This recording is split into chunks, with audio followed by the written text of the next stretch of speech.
Hello, everyone, and welcome to the first episode of the Ageless Art podcast. My name is David Getzin, and I am here with Xene Abraham, who is the founder of Ageless Art and who's going to share with us her vision for how this new nonprofit effort is going to go forward and helping people engage with art experience. Hello, Xene. Hi, David. Thanks for having me on our podcast. This is very exciting. Yes, very glad to launch this with you. So now, I had met you because I came to Cedar Rapids with my friend and colleague Brian Mock for our design work, and we ended up just kind of discovering this wonderful commonality and ended up getting some really great stuff on the ground that we have put together, which is continuing work that you've done in the past.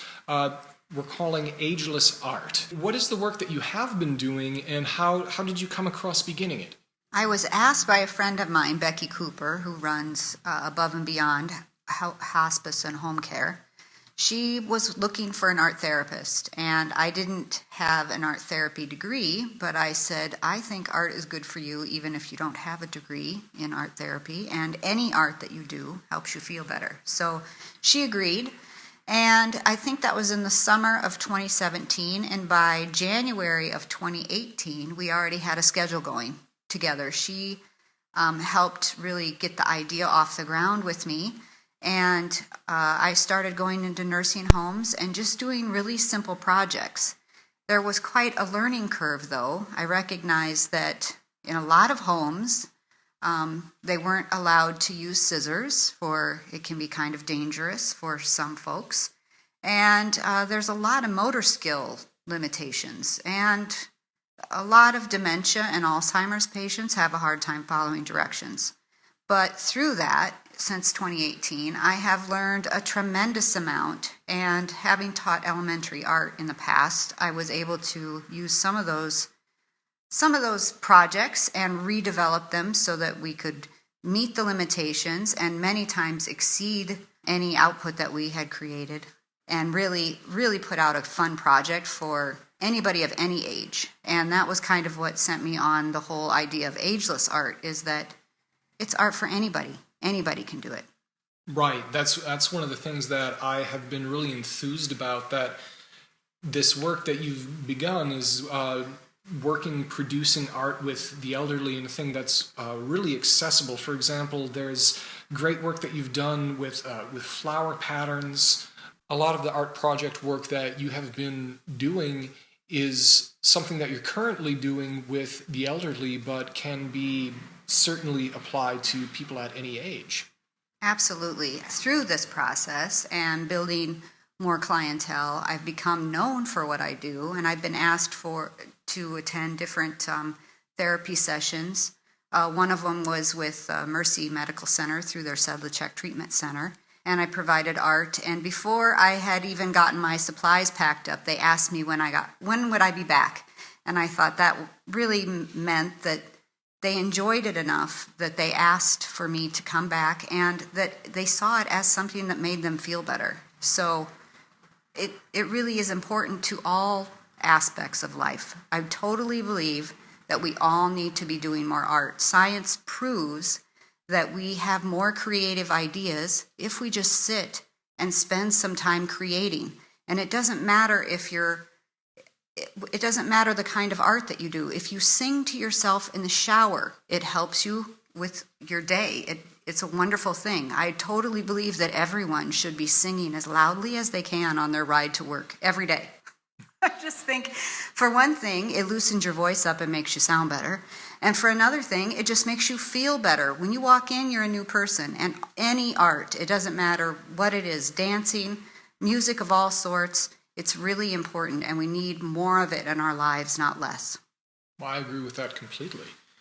One of the interesting things about what this does in people's lives is there's been a lot of interesting work done recently about concepts like flow, about the 10,000 hours idea, that people tend to be, humans evolve to thrive upon being involved in what they do and seeing the outcome of what they do directly related to what their hands have been working with. And even though all of this technology is so great and wonderful, and we're using it right now, but let's not forget that the beautiful simplicity of sitting there with something in your hand that you're drawing with, and realizing that no matter what you've done in the past, no matter what level of expertise of art that you feel you have, that it's always possible to take a step further, to discover something new.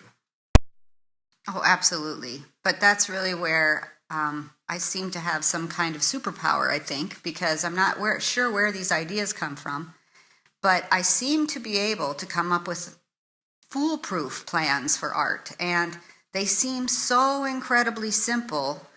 Just to explain the things, we use Sharpie markers on overhead projector sheets, and we draw with a Sharpie marker in the shape of a flower on one side, and then we turn it over, and then we color the back side and drop bits of alcohol onto the colored side, which creates a beautiful organic effect in the colors. The colors blend together in beautiful ways, and the flower design that we put on the opposite side stays intact because it doesn't come in contact with the alcohol.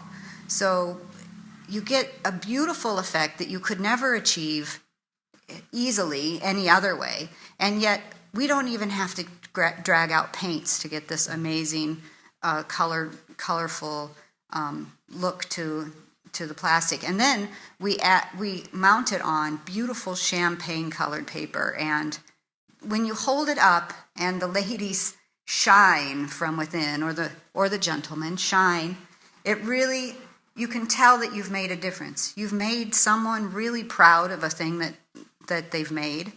They can't wait to show their family, and they really have changed for that day. And we're talking about a generation and an entire population of people who do not have many joyful times throughout their day. So for me, Ageless Art is really, really important for the elderly, and I delight in getting to work with them every day. The times that I've been had the good fortune to be along with you on one of them, a pattern that I've noticed is that not everyone, but some of the people come in and you can tell that there's just a weight on them because of all the day-to-day things and the struggles that they're trying so hard to go forward with, and that they'll sometimes they'll just let out some of that negativity to say, well, I don't think this is going to be so great.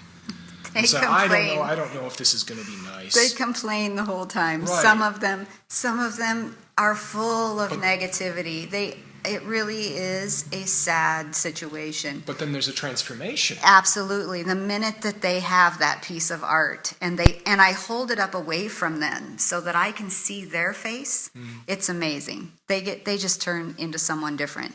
And then they smile, and then they thank me, and then you know what? They show up next time. Exactly. And they tell their friends, and their friends are there next time. And every time we grow. And that's exactly one of the several reasons that we are expanding this into the not-for-profit organization, so that we can increase the amount of people that we bring this to, so that we can have more people doing more sessions. It needs to be something that we feel important enough to fund. It needs to be something that everyone is passionate about, and it needs to be something that an artist gets paid for, because not everybody can step in and do art with the elderly. You have to have an incredible amount of patience. There can be a low blood sugar, as you've witnessed, Yes. where an individual gets a little bit belligerent and sometimes downright mean or rude. And this has nothing to do with them, but it has to do with a chemical imbalance within them. And so you have to be aware that if someone is complaining, it has nothing to do with you, and you have to really be a compassionate individual to do this kind of work. So there is that. But also the elderly, or at least those who live in facilities, really can only do art at 10 and 2, and maybe perhaps in the evening. That means that an artist that dedicates themselves to doing this kind of work can't really make a living at it, because you can only do so many a day. But it should be a thing where the time that you do spend doing it is well rewarded because it's so important. It really does make a difference to so many people. And the other thing that they get is art. So the piece that they've created is really pretty amazing. Any grandchild would be really thrilled to have grandma's art hanging on the wall. So many of the pieces that we create are worthy of framing. That's one of the great things about this, is that it's not the experience in of itself is just so therapeutic and wonderful to see with this. And you can see, I could see the enthusiasm reflected in the wonderful staff at the homes, that this is a great part of their day. And you mentioned the blood sugar moment. They're on top of that. They can come in and they can check on the person, and it's like a light switch flipping, and then it's like up. And so then people are going forward in a much more positive way. Yes, it's great when the cafeteria staff and the housekeeping all come up to see what they've made in Ageless Art today. What are you guys making today? And pretty much all the time they say, I wish I had time to do that. Yes. It would be great if the people at the home that work there could do it as well. And that's another part of the non-for-profit aspect we're expanding with this, is that the opportunity for anybody, making it truly ageless, for anybody to come by and have these experiences. Our York Gallery in Cedar Rapids that we're expanding into, we just had discussions today about how in the new year we're going to be taking this type of experience just open to the public at large. Absolutely. And that's always been the plan at PixFizz. Up until the holidays and with good weather, it's hard to get people to come inside and do art, but I really feel as though after the start of the new year, especially if you make your effort to do something for yourself, like increase your opportunities for creativity, then we want to offer classes. So we have a basket weaver who wants to do basket weaving classes, really simple, just to get you started.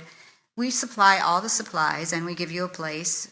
You could bring your own beverage, you could bring friends in, and we want to allow you to experiment with different mediums that you've never had a chance to work with, or you just simply do something that's kind of off the wall and uses up stuff that we're just trying to get rid of. Yeah. So we could do all kinds of abstract art and just make really bizarre things. We're not quite sure, but we want to increase the opportunity to create art.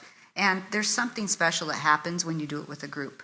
Absolutely, and that group aspect is certainly something that I'm looking forward to going forward with, especially in the dialogue with the in-person and with this podcast here. And that Xene, you had mentioned how we wanted to use this gallery space as a salon for topics, because when you start going into art, it becomes even more vital than a touchstone. It becomes like a nerve center or a gateway that opens up to concepts that whatever you're expressing in the art is going to connect to who you are and where you are. You put that in a group and you're discovering who the group is and where they are. And then that opens up to these philosophical, historical concepts that directly connect to the relevance of how we're feeling today, where we want to go in the future. And it just comes with the soup when you're doing that. So we want to share that with all of you, and for anybody who is in the Cedar Rapids area to come in this and be part of these discussions that are going to be published here, so that we can have a conversation about philosophical, historical, artistic things that then get shared in a group, going in depth on the podcast and kind of back and forth in this dialogue. Absolutely. I think it'll be very exciting. I'm really looking forward to having more meaningful connections with people over topics that they want to discuss, at the same time creating with them, which happens to be, of course, my biggest passion. That sounds wonderful. So, ladies and gentlemen, thank you so much for listening. Xene, thank you for taking the time here, and we're going to have much more in the future. So everyone out there in podcast land, stay tuned to this channel and to our website. There will continue to be more. We have great plans going forward. We are launching our nonprofit very soon. We will have a call to action coming towards you, asking you to help donate and help us create this vision. So stay tuned. Thank you so much.